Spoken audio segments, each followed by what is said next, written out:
BFM Business et CB News présentent Hebdocom avec Marie Valogne. Bonjour à tous, bienvenue sur BFM Business. Si vous nous rejoignez, nous sommes ensemble pendant quasiment 30 minutes pour Hebdocom. Et aujourd'hui, on vous parle du coup de com' de Feu Vert. Sa célèbre mascotte, le chat aux yeux verts, va-t-il prendre congé? La marque a-t-elle vraiment l'ambition de remplacer la patte de l'expert?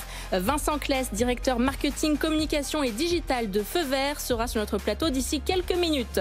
Quelles sont les attentes des Français à l'égard des marques? Leur font-ils confiance? Notre chroniqueur aujourd'hui, c'est Valérie Potin. Il vous décryptera les résultats de l'étude Kantar pour l'Union des marques. Enfin, zoom sur les CPS Awards 2021. Le collectif du planning stratégique vient de dévoiler son palmarès. Dimitri Gerasimov, membre du jury, coprésident et directeur de la création de VML YNR France, et Sam Nagar, planeur stratégique chez Romance, nous rejoindront sur le plateau d'Hebdocom d'ici quelques minutes. Voilà le programme. On commence avec un tour de l'actu. BFM Business, Hebdocom, les news. Oui, que s'est-il passé cette semaine dans l'actu pub? Ils vont tout nous dire. Frédéric Roy, le rédacteur en chef de CB News, est avec nous. Bonjour Frédéric. Bonjour Marie. Et Julien Rizzo de la rédaction de BFM Business. Bonjour Julien. Bonjour Marie. Alors Julien, on commence avec votre coup de cœur. Cette semaine, c'est la campagne d'Academia qui veut nous montrer l'importance d'avoir un vrai professeur. Oui, bien souvent, quand on veut rattraper un cours lorsqu'on a été absent au collège et au lycée, c'est mission impossible. On essaye de se renseigner auprès de ses amis, mais leurs explications nous perdent encore plus. Ce sont ces situations qui ont inspiré Academia avec l'agence Rosa Parks. Dans la nouvelle campagne de la marque, composée de 3 films, 3 jeunes tentent de rattraper leurs cours de philosophie, d'anglais ou de mathématiques auprès de leurs amis. Mais bon pote ne rime pas avec bon prof, regardez. Franchement, le cours de maths, je suis largué. De quoi, les fonctions? Ouais, les fonctions. Mais t'inquiète, t'as rien loupé de compliqué, je t'explique. T'as la fonction f de x égale x puissance 2 plus 3. Tu dois trouver l'image de 5. Donc tu remplaces x par 5, qui donne 5 puissance 2 plus 3 égale 28. Et J'aurais dû voir la tête de Ludo en cours. Mesquine, il avait rien capté. Ah ouais? C'est vrai que vous l'aviez, moi je l'avais Julien. Ouais, bien sûr, c'est vrai que vraiment, rien qu'à l'écouter, j'étais complètement perdu. Voilà. Des publicités qui permettent à Academia de rappeler qu'enseigner, c'est un métier. Et les 3 vidéos seront diffusées sur le digital et amplifiées par 4 influenceurs sur TikTok. Voilà, si les élèves veulent faire une pause entre 2 cours. On continue avec la nouvelle publicité d'IKEA. IKEA qui pense à tous ceux qui passent beaucoup de temps chez eux avec le confinement et qui du coup réaménagent un peu leur intérieur. Il faut dire qu'en ce moment, le salon, c'est devenu la pièce de la maison où l'on passe le plus clairement notre temps. Entre le télétravail, le sport et le divertissement, nous avons revu nos habitudes dans notre salon. Le film d'IKEA nous plonge ainsi dans une famille qui a réaménagé sa pièce de vie avec un bureau, une table de rangement ou encore une lampe. Un changement qui dérange un des membres de la famille, le chat.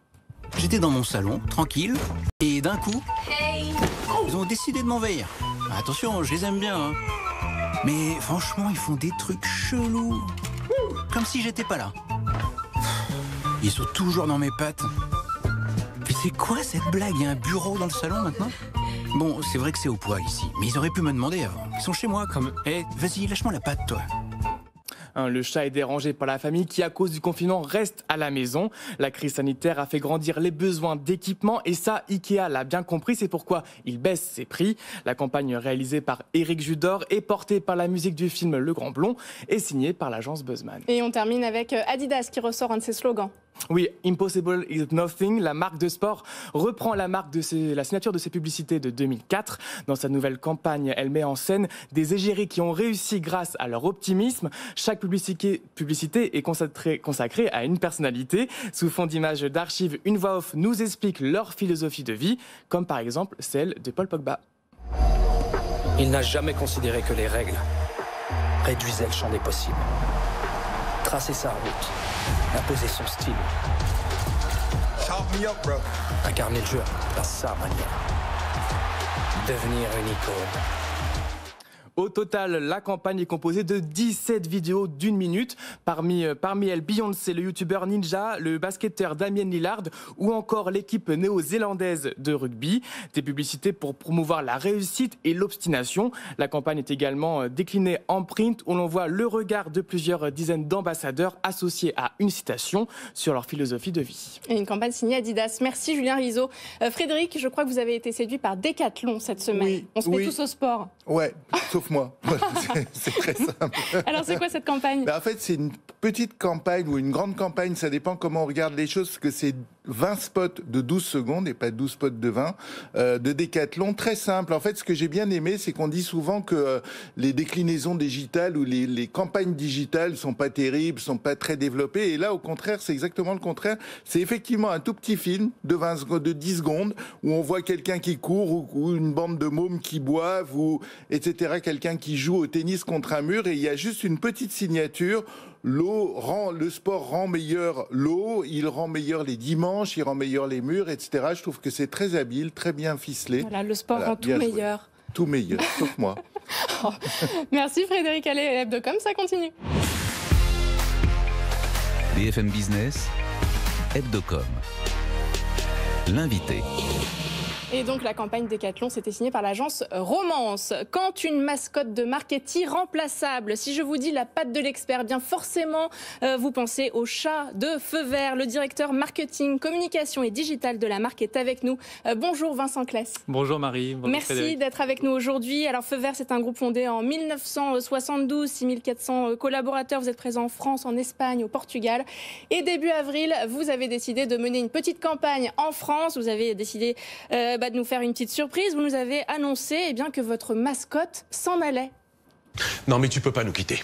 Pas maintenant. Écoute, boss, j'adore ce job, mais ça fait 15 ans que je suis chez Feu Vert. 80 en année de chat. Les gens en ont marre. Justement, on est en train de tout changer là. On fait même des 2 roues et de l'électrique. Eh ben, raison de plus. Bon, de toute façon, j'ai besoin d'un break, moi, un genre de congé sabbatique. Tu l'as, celle-là, ou pas? Il s'en va. Par qui le remplacer? Et oui, par qui le remplacer? Un requin, une hyène, un paon. Les internautes pouvaient donc voter en ligne pour élire un successeur au chat. Et puis alors finalement, il y a quelques jours, ouf de soulagement pour les fans, le chat Ramsès reste bien en place. Et c'est un coup de com' signé par l'agence Buzzman. Vous n'avez jamais eu envie de le voir partir, en fait, ce chat? C'était un coup de com' bien réfléchi, non? Pas vraiment, on n'avait pas envie de le voir partir. Mais on avait envie qu'il se réinvente aussi, qu'il se pose la question de sa place dans notre marque, de ce qu'il pouvait dire aux consommateurs. Et donc voilà, vraiment une belle idée de Buzzman, de notre agence, pour finalement réinstaller le chat qui, plus que jamais, est la patte de l'expert. Et puis, on a tous vu les réactions sur les réseaux incroyables. Alors, quelle était l'idée? C'était de jouer sur l'affectif? Oui, c'était finalement de se reposer la question, pourquoi ce chat? Est-ce qu'il mérite sa place? Est-ce que finalement, il est dans le cœur des Français? Et on a vu les réactions incroyables. Les gens nous ont dit, il ne faut surtout pas qu'il parte. Ça fait 15 ans qu'il fait partie de la famille. Ils voulaient même qu'on organise un vote complémentaire parce qu'on avait mis évidemment des animaux improbables.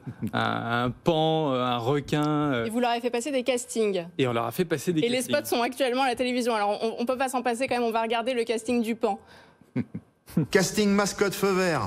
Le paon. Bon, moi c'est Peter Pan. Allez-y. Voilà. Vous faites quoi là? Suis tes lunettes, mon gars. Je fais la roue. Mais non, 2 roues. Chez Feu Vert, on vend et on entretient aussi des 2 roues. Fallait le dire. Didier, vas-y, viens. Ils veulent 2 roues. Il s'appelle vraiment Peter Pan? Vas-y, fais-le, s'il te plaît. Je suis vraiment irremplaçable.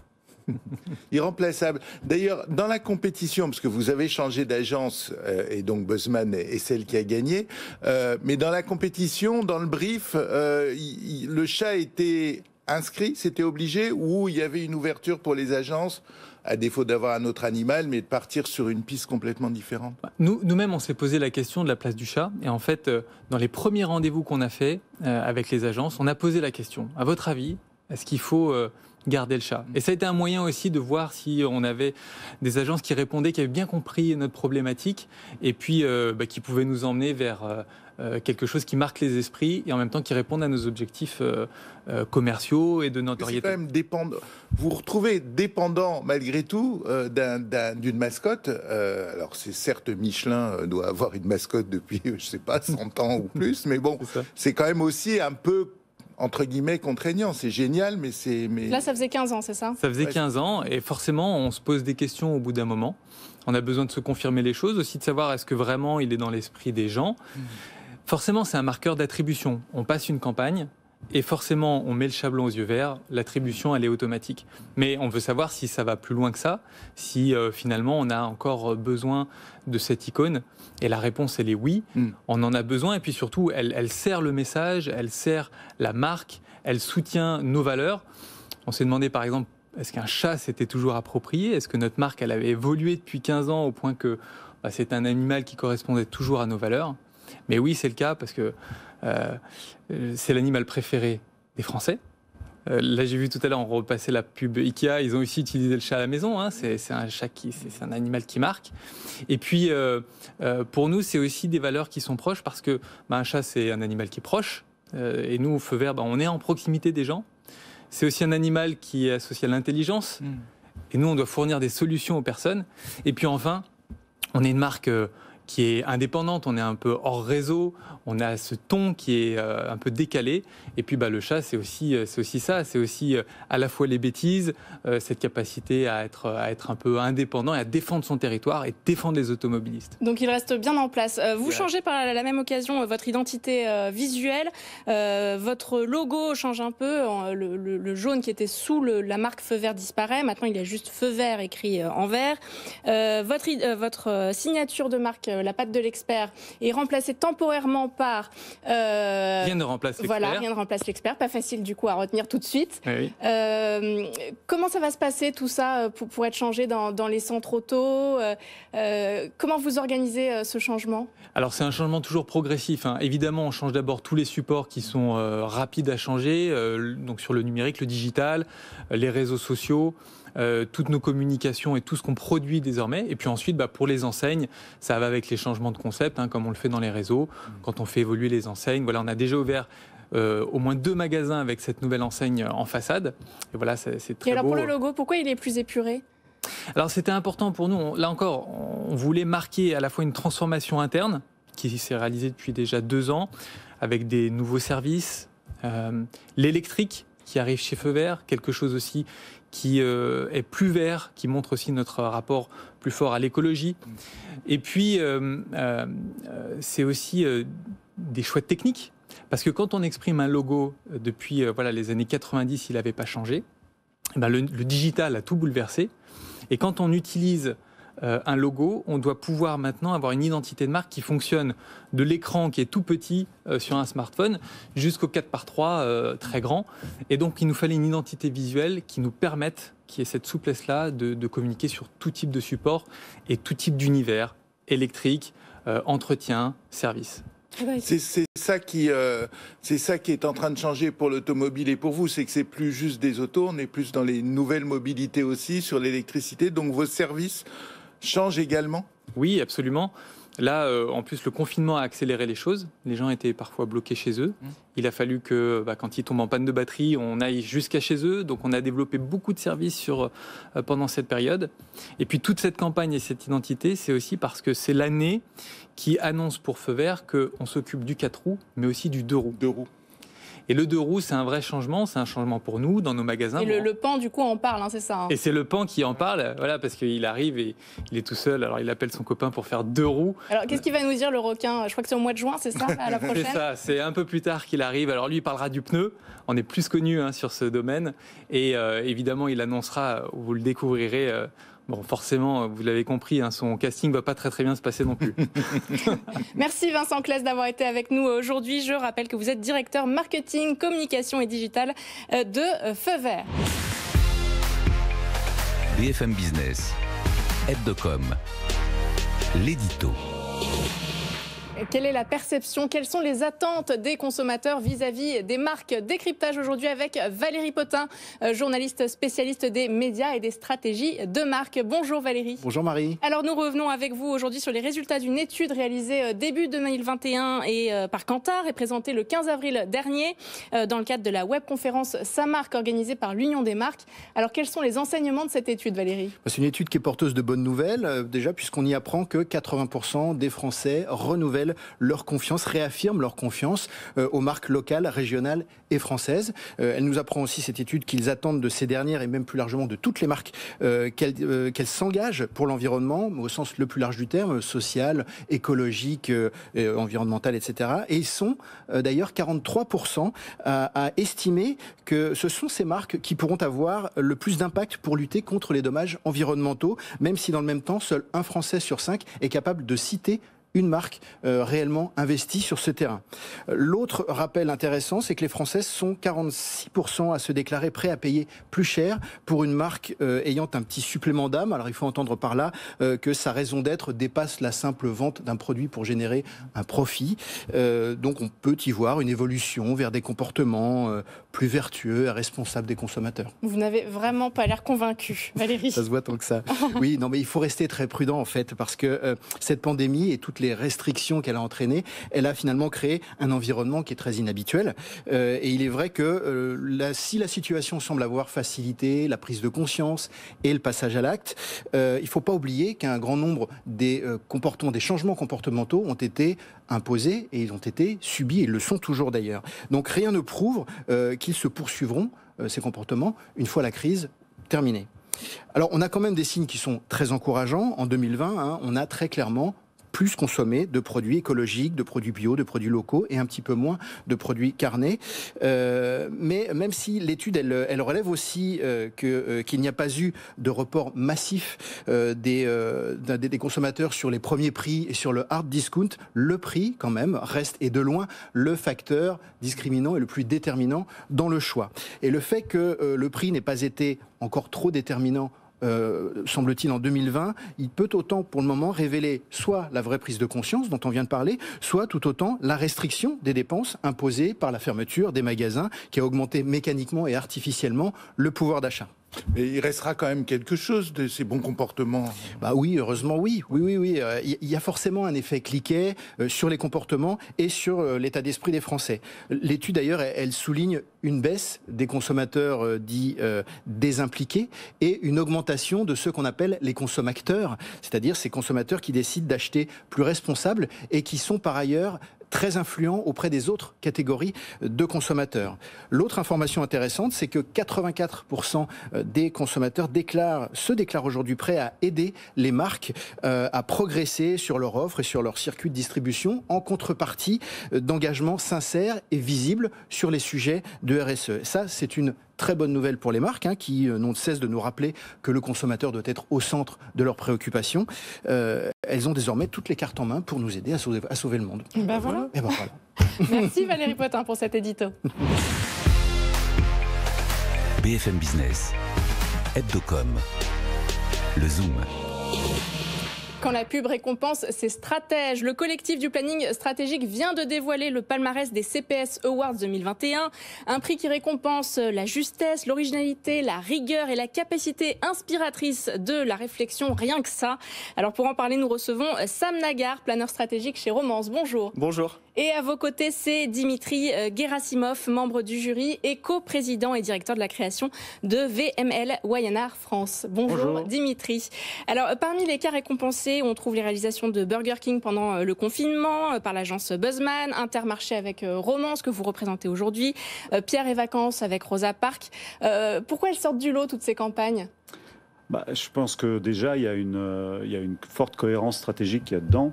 Notamment, on voit ça avec un des grands gagnants étant Buzzman avec Burger King. Et on a vu que... il y a toute une série de communications qui sont reliées tous par un fil. Et ce socle stratégique fait que dans des circonstances si compliquées qui sont celles dans lesquelles on est aujourd'hui ou en dehors de ça, on retrouve le même ton de la marque, on retrouve la même cohérence dans les communications.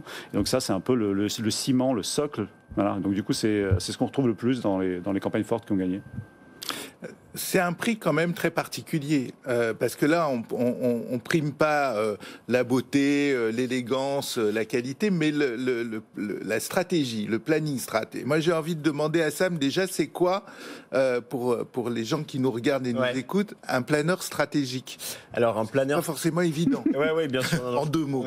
En 2 mots, on va essayer de faire court. Un planeur stratégique, pour moi, c'est quelqu'un qui doit avant tout très bien connaître et comprendre la marque pour laquelle il travaille et connaître et comprendre les gens à laquelle cette marque s'adresse. Et je crois que c'est à un moment arriver à réconcilier ces deux univers, à essayer d'aligner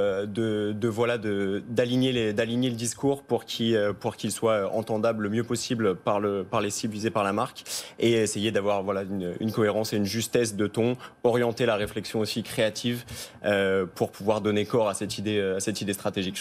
Sacré travail. Alors, vous avez été récompensé une pépite d'argent pour Intermarché pour les communications au cours du confinement. Alors, quelle était la stratégie, justement, plus qu'on parle de stratégie derrière ces communications? La stratégie derrière Intermarché, en fait, c'est déjà la stratégie qui est initiée par l'agence sur cette marque depuis un moment. Je crois que là, l'idée, c'était vraiment de mettre toute la puissance de l'enseigne derrière ceux qui en avaient le plus besoin, et c'était de témoigner par la marque Intermarché un maximum de solidarité. Donc c'est passé par beaucoup de campagnes en presse sur des soutiens aux agriculteurs, mais c'est aussi passé par, je sais que vous en avez déjà parlé ici, par le film là qu'on voit à l'écran sur les soignants. Jusqu'à mon dernier souffle. Ouais. Jusqu'à mon dernier souffle, exactement, qui a été le grand film qui est venu un petit peu clôturer cette période qui n'est pas encore finie, mais qui, on l'espère, finira bientôt, et qui voilà.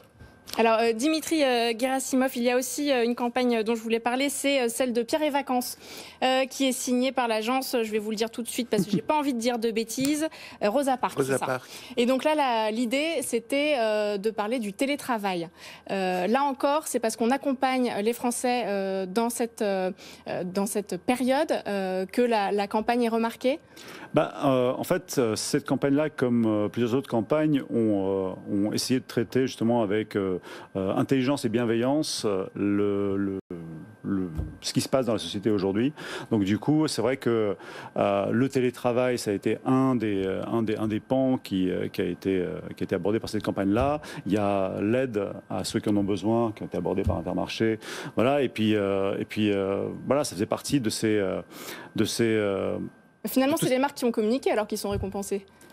En fait, dans ce qui est récompensé, il y a deux choses qui sont récompensées. Des marques qui ont une stratégie, on va dire, intéressante dans un contexte global, et des marques qui ont une stratégie intéressante dans un contexte de Covid. Donc du coup, effectivement, comme une bonne stratégie, une stratégie qui mène à l'action, celles qui ont été récompensées, celles effectivement qui ont communiqué dans les deux cas. Donc dans un contexte global, par exemple, c'est celle de Back Market par Marcel. Voilà, par exemple, ça c'était moi mon petit coup de cœur à moi, qui est une marque. Le fait de dire New is old, c'est une façon très intelligente de requalifier quelque chose qui est le reconditionné pour le faire rejoindre un courant sociétal de recherche de durabilité. Voilà, donc il y a beaucoup de choses dedans qui sont très intelligentes. Et effectivement, c'est pas lié au contexte du Covid en particulier. Ça fait partie de l'autre partie des campagnes qui sont juste très fortes stratégiquement. Voilà. Et moi, j'ai envie de demander, mais surtout à Sam, en l'occurrence, justement, vous pensez déjà à l'après, enfin, je veux dire, dans la strate des marques, il y a déjà un dialogue qui s'instaure sur, espérons en tout cas que l'après est pour dans pas longtemps, et donc, comment est-ce qu'on va communiquer dans 3, dans 6 mois Vous me demandiez tout à l'heure quel était le rôle du planning stratégique. Je crois qu'il y a vraiment un rôle du planning strat aussi, et c'est la vision de l'agence d'ancrer les marques dans l'époque dans laquelle elles évoluent. Nous, on croit vachement que les marques les plus désirables, c'est celles qui arrivent à capter les grandes transformations du monde, les grandes transformations de l'époque. C'est pour ça que plus que de tendances qui peuvent donner lieu à parfois des campagnes court-termistes, etc., on a vachement envie de s'intéresser aux grandes transformations du monde, celles qui façonnent l'époque, celle qui façonne le monde tel qu'on vit aujourd'hui. Et je crois en ça que voilà, effectivement, c'est ce qui permet aux marques de s'inscrire dans la durée. Et on voyait, là, on a l'exemple d'Audi, on parlait aussi de Decathlon tout à l'heure. Je crois que c'est aujourd'hui une marque, par exemple Decathlon, qui incarne une nouvelle vision du sport, qui est totalement en phase avec une vision moderne et de l'époque aujourd'hui. Parce qu'on le rappelle, vous êtes l'agence qui a été le plus primée pour ces CPS Awards 2021. Comment ça a été accueilli d'ailleurs tous ces prix au sein de l'agence ? Très bien, forcément, beaucoup de fierté, on est hyper content. Je crois que ce dont on est aussi hyper content, c'est certes d'être l'agence la plus primée, mais aussi d'être l'agence primée sur 4 clients différents, c'est-à-dire sur 4 marchés aux enjeux, Intermarché, aux problématiques. Decathlon, Audi Occasion, et il m'en manque un. Audi Occasion, Intermarché, Française des Jeux avec Euromillions et Decathlon. Exactement. C'est vraiment des marchés différents, des problématiques différentes, des clients différents. Et donc, je crois que c'est de ça aussi dont l'agence est très fière aujourd'hui. Frédéric. C'est important pour les deux, pour le coup, de remettre en en valeur autre chose que juste la création publicitaire avec ces CPS Awards? C'est fondamental parce que en fait, la stratégie elle vient nourrir beaucoup de domaines. Par exemple, là on parle beaucoup de choses comme le CX et tout ça. Voilà, c'est le point de départ, c'est beaucoup la stratégie. Quand par exemple, je sais pas moi, par les exemples que je connais, VML Weinhardt aux États-Unis gère Ford, par exemple, quand il s'agit d'ouvrir des voitures avec un téléphone portable, c'est pas juste une tech, c'est une tech qui vient du fait que stratégiquement il y a un repositionnement de la marque qui n'est plus une marque qui fait des véhicules, mais une marque qui est un provider de mobilité, et donc ça mène à des services, à des choses, bref, tout ça pour dire que mettre en valeur ce qui est au cœur de toutes les transformations de notre métier, de nos clients, ça c'est fondamental, c'est ça que c'est important, les CPS Awards. Oui, tout à fait. Nous, c'est vrai qu'on a tendance aussi à s'inscrire à de moins en moins de festivals et je crois que le CPS aujourd'hui, comme les EFI ou quoi, sont des festivals qui récompensent de vrais projets faits pour de vrais clients avec de vraies problématiques et ça pour nous c'est important aussi. Eh bien, merci à tous les deux d'avoir été sur notre plateau. Aujourd'hui, Sam Nagar, planeur stratégique chez Romance, et Dimitri Gerasimov, coprésident et directeur de la création de VML Weinhardt français, donc membre du jury. Merci Frédéric d'avoir été à nos côtés. On se retrouve la semaine prochaine pour un nouveau numéro d'Hebdocom. Très bon week-end à tous. Tout ce qu'il faut savoir sur les marques et leur stratégie de communication.